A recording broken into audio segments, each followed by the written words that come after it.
cow. It's big and has spots or a solid color. It gives us milk and loves to chew grass. Chicken. It has feathers and a red comb on its head. It lays eggs and clucks all day. Pig. It's pink or black and loves mud. It oinks and rolls in the dirt to stay cool. Goat.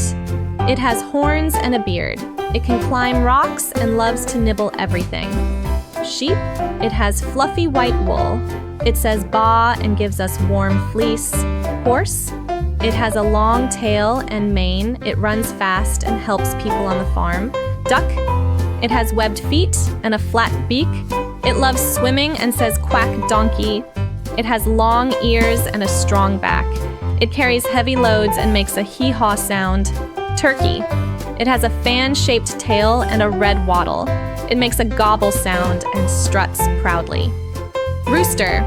It's a male chicken with bright feathers. It crows loudly to wake up the farm rabbit. It has long ears and a fluffy tail.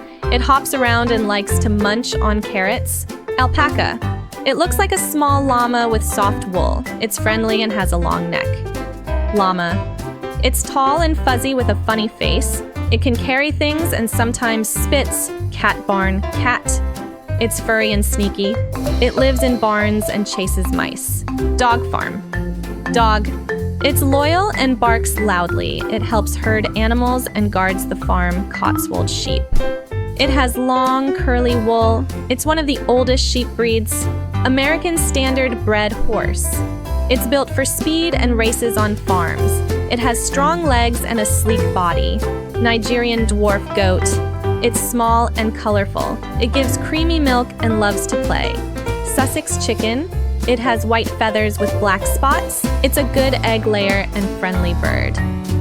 Arapawa goat. It's black and white and loves climbing. It lives on farms and wild places.